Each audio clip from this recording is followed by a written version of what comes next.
Good morning. आज का हमारा टॉपिक है रावचंद्र सेन। जैसा कि हम रावचंद्र सेन के बारे में कुछ सामान्य जानकारी आप में मौखिक रूप से बता दी थी। इससे पूर्व राव जोधा, जैसा कि राव जोधा के रावचंद्र सेन राव जोधा के तीसरे नंबर के पुत्र थे, जो 1562 से 1581 तक राजा रहे। तो इनके 4 पुत्र थे। राम, जिन्हें गुंदूज दिया गया, फिर उदय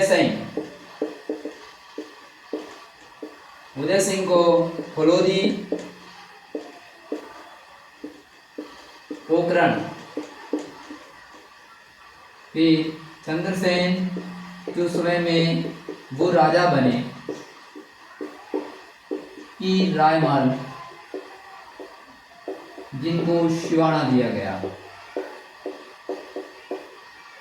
तो आज हम चर्चा करेंगे रावचंद्र सेन। जैसा कि विदित है कि राव मालदेव ने अपने राम उदय सिंह को राजा न बनाकर चंद्रसेन को जोधपुर का राजा बनाते हैं। और जैसा कि रावचंद्र सेन अपने भाइयों से समझौता करना चाहता है और वाद विवाद नहीं करना चाहता है, तो ऐसा कहा जाता है कि राम को गुंदोज दे दिया जाता है और फलोदी और पोखरण उदय सिंह जी को दिया जाता है और रायमल को शिवाना दिया जाता है।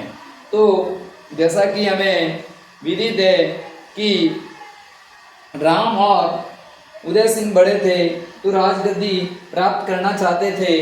तो कहा जाता है कि सर्वप्रथम राम ने चंद्रसेन के विरुद्ध मोर्चा खोल दिया और नाडोल का युद्ध राम से चंद्रसेन के बीच होता है और इस युद्ध में चंद्रसेन की जीत हो जाती है। तो दोनों भाइयों के मध्य ये नाडोल के पास युद्ध होता है। फिर लोहावट का युद्ध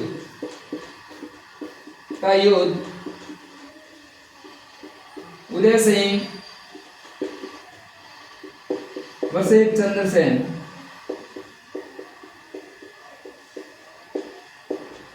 तो इस प्रकार नाडोल के युद्ध में राम को चंद्रसेन हरा देते हैं और फिर लोहावट का युद्ध और उसमें उदय सिंह जी को हरा देते हैं और ये दोनों भाई अकबर की सेवा में चले जाते हैं। उस समय दिल्ली का बादशाह अकबर था, तो ये दोनों अकबर की सेवा में चले जाते हैं। फिर अकबर द्वारा इन दोनों के कहने पर हुसैन कुली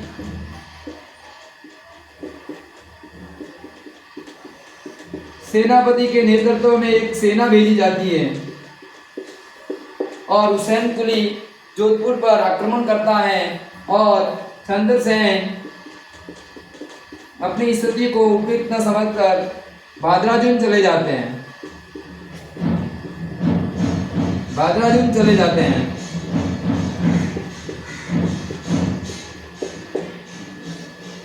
इनके पश्चात हम देखते हैं कि उनके द्वारा अकबर द्वारा, जैसा कि हमने पढ़ा कि 68 में चित्तौड़ पर आक्रमण, उस समय उदय सिंह जी वहाँ के मेवाड़ के राजा थे, आक्रमण किया। 1569 में रणथंभौर और सुरजनहाड़ा वहाँ के शासक थे। इस प्रकार 1570 में तो कहा जाता है कि अकबर की नज़र राजपूताना के राजपूत राजाओं को किसी भी प्रकार येन केन प्रकार अपने अधीन करना था। तो लगातार 1568, 1569 और फिर राजपूत राजाओं को अपने अधीन लाने के लिए मैत्रीपूर्ण और अन्य रिश्तों के माध्यम से वह अपनी अधीनता स्वीकार करवाना चाहते हैं और 1570 में नागौर दरबार का आयोजित करता है। तो जैसा कि विदित है कि 1568 चित्तौड़, 1569 सुरजनहाड़ा रणथंभौर पर 1570 में नागौर दरबार आयोजित करता है और कहा जाता है कि वहां पर अपने चंद्रसेन भी उनसे बातचीत करने गए और कहा जाता है कि वहाँ पहले से उनका भाई उदय सिंह, जिन्हें हम बाद में मोटा राजा उदय सिंह के नाम से जानते हैं, पर वहाँ उपस्थित थे। उन्हें देखकर राव चंद्रसेन दरबार में न जाकर वहाँ से वापस चला आता है। और जैसा कि नागौर अभियान, ये नागौर दरबार करने का उद्देश्य अभी मैंने बताया कि राजपूत राजाओं को अपने अधीन करना था। तो सबसे पहले मैं बताना चाहूँगा कि जैसलमेर उस समय राजा थे हरराय भाटी, बीकानेर राव कल्याणमल और इनका पुत्र राय सिंह अधीनता स्वीकार कर अकबर की सेवा में राय सिंह को भेज देते हैं।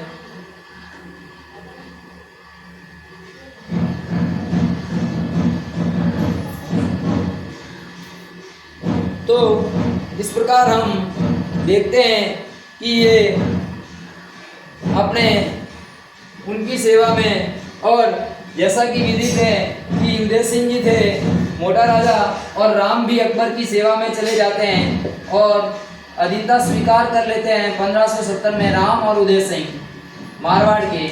तो इस प्रकार तीन राजाओं ने अकबर की अधीनता 1570 में कर दी थी। और जैसा कि विदित है 1570 में ये राजकुमार अकबर की सेवा में राय सिंह बीकानेर का चला जाता है और जोधपुर का प्रशासक नियुक्त कर देते हैं। जैसा कि हमने पढ़ा कि भाद्राजुन में चंद्रसेन स्थिति के अनुकूल चले जाते हैं और राय सिंह को जोधपुर का प्रशासक नियुक्त कर दिया जाता है और कहा जाता है कि ये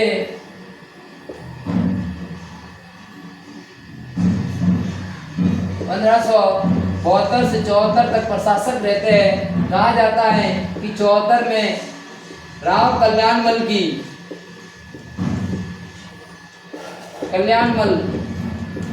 की मृत्यु और वो ये दाह संस्कार में चले जाते हैं। और कहा जाता है कि राव चंद्रसेन अच्छा मौका देखते हैं और जोधपुर पर आक्रमण कर लेते हैं और अकबर द्वारा कहने पर दाह संस्कार के बाद वापस अपने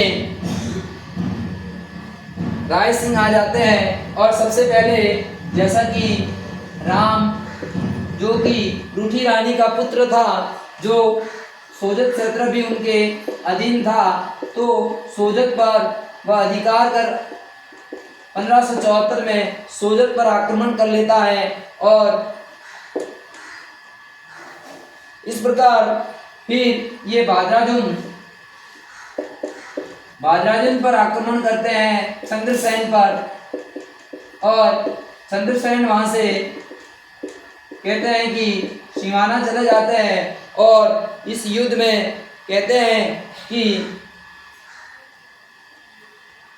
राव चंद्रसेन अकबर को ऐसा लगता है कि ये कहीं न कहीं राठौड़ होने से ये नई सफलता जो हासिल है वो आंशिक है, ऐसा कहा जाता है। और कहता है कि 1574 में शाहबाज खान के नेतृत्व में एक बड़ी सेना भेजते हैं और शिवाना पर शाहबाज खान अधिकार कर लेता है और ये चंद्रसेन कानूजा नामक स्थान पर चले जाते हैं।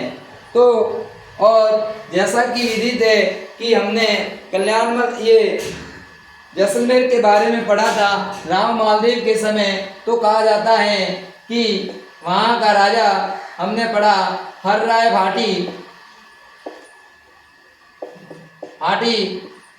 पोखरण और फलोदी का क्षेत्र जो कि उन्हें दिया था उनके लिए आक्रमण कर लेता है। लेकिन कहा जाता है कि समय की परिस्थिति को देखते हुए और आर्थिक, तो कुछ कहा जाता है कि 1 लाख भदिये, जो कि 1 लाख भदिये यानी कि उस समय मारवाड़ में जो सिक्के चल रहे थे उनको भदिये के नाम से जाना जाता है। 1 लाख रुपए लेकर फलोदी का क्षेत्र हर राय भाटी को देकर आपस में समझौता कर लेते हैं।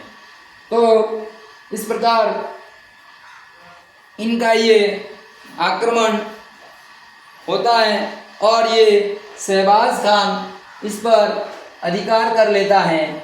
इस प्रकार अपने हम आगे के अध्याय में पढ़ेंगे कि 1580 में कहा जाता है कि 1580 को सोजत को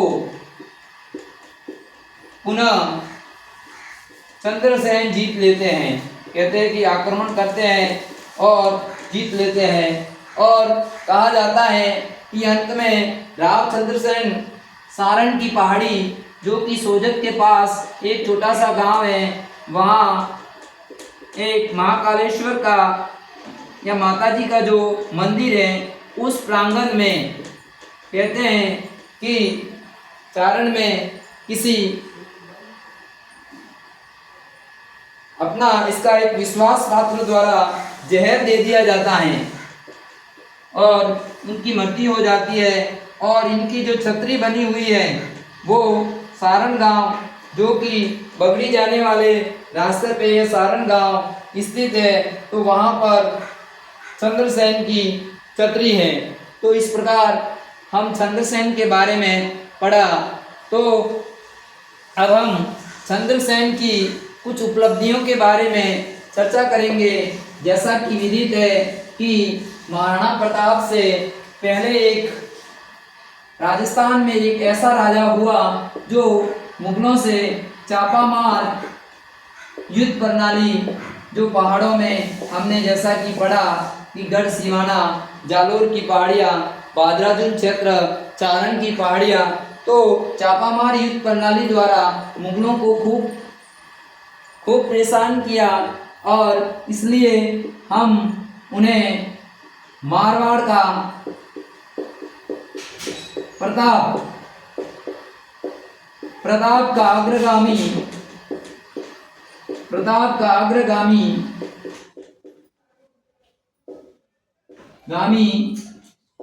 और मारवाड़ का भूला बिसरा जैसा कि हम कहा जाता है कि इतिहास के पन्नों में मोटा राजा उदय सिंह बाद में राजा बन जाता है और राव चंद्रसेन जैसे वीर योद्धा राजा का नाम इतिहासकारों ने इनके बारे में कोई ऐसा नहीं लिखा है। और बाद में ये तो प्राप्त जानकारी के अनुसार हमें ये ग्रंथों और उनसे और कुछ ऐसे प्रमाण मिले जिनसे कि इनकी जो कि उपलब्धियां चापामार और मुगलों की अधीनता न स्वीकार करने वाले मारवाड़ के प्रताप का अग्रगामी और भूला बिसरा राजा के बारे में हमें जानकारी मिलती है। तो आज हमने राव चंद्रसेन 1562 से 1581 इनके 4 भाई राम जिन्हें गुंदोज दे दिया जाता है, उदय सिंह को प्लोदी पोखरण और फिर रायमल को शिवाना क्षेत्र, और इस प्रकार राम ने चंद्रसेन पर आक्रमण किया। दोनों के मध्य नाडोल का युद्ध होता है। युद्ध में चंद्रसेन की विजय, फिर उदय सिंह और चंद्रसेन के बीच लाहौर का युद्ध, इसमें चंद्रसेन की विजय होती है और दोनों भाई अकबर की सेवा में चले जाते हैं और हुसैन कुली खां के नेतृत्व में सेना भेजते हैं और बादराजुन पर जोधपुर पर अधिकार कर लेते हैं और ये बादराजुन चले जाते हैं। जैसा कि हमने विदित बताया कि अकबर लगातार 1567-68 चित्तौड़, 1569 रणथंभौर, सुरजनहाड़ा और चित्तौड़ में उस समय उदय सिंह जी थे और 1570 में नागौर दरबार का आयोजन, जिससे कि राजपूत राजाओं को अपने अधीन कर सके। और जैसलमेर के हर राय भाटी, जोधपुर के राम उदय सिंह और बीकानेर के राव कल्याणमल और राय सिंह अधीनता स्वीकार कर लेते हैं और उसकी सेवा में चले जाते हैं और जोधपुर का प्रशासक 72 से 74 तक राय सिंह को चुना जाता है फिर राव कल्याणमल की मृत्यु होने पर अंतिम संस्कार में जाते पीछे से रामचंद्र सेन आक्रमण करते हैं, वापस ये आक्रमण करते हैं और युद्ध लड़ते हैं। कहते हैं कि राय सिंह हार जाता है और कहते हैं कि उनका एक स्वाभिमान अकबर का सेनापति शहबाज का 1576 को वापस आता है और शिवाना पर अधिकार कर लेता है। रामचंद्र सेन कान्होजा चला जाता है और कुछ समय पश्चात वह सारण चला जाता है और 1580 में पुनः सोजत पर आक्रमण करके सोजत का क्षेत्र जीत लेता है। और इनकी उपाधियों के बारे में, और जैसा कि विधि तभी हर राय भाटी 74 में आक्रमण करता है और तो आपस में समझौता कर लेता है। फलोदी का क्षेत्र 1 लाख बधिये के लेकर उनको दे देता है। इस प्रकार चारण की पहाड़ियों में संघर्ष करते हुए कहा जाता है कि इनके विश्वास पात्र सैनिक ने जहर दे दिया और मृत्यु हो जाती है। और इनकी जो छतरी है या उस समाधि स्थल जहाँ पर छतरी बनाई हुई है वह सोजत से बगड़ी जाने वाले रास्ते पे सारण गांव के एक मंदिर के प्रांगण में स्थित है। तो मैं आशा करता हूँ कि मेरे द्वारा दी गई जानकारी आपको अच्छी लगी होगी और आप ज़्यादा से ज़्यादा शेयर करें और ज़्यादा से ज़्यादा इनसे जुड़े, ताकि आने वाले हर एग्ज़ाम के लिए आपके महत्वपूर्ण फायदा होगा।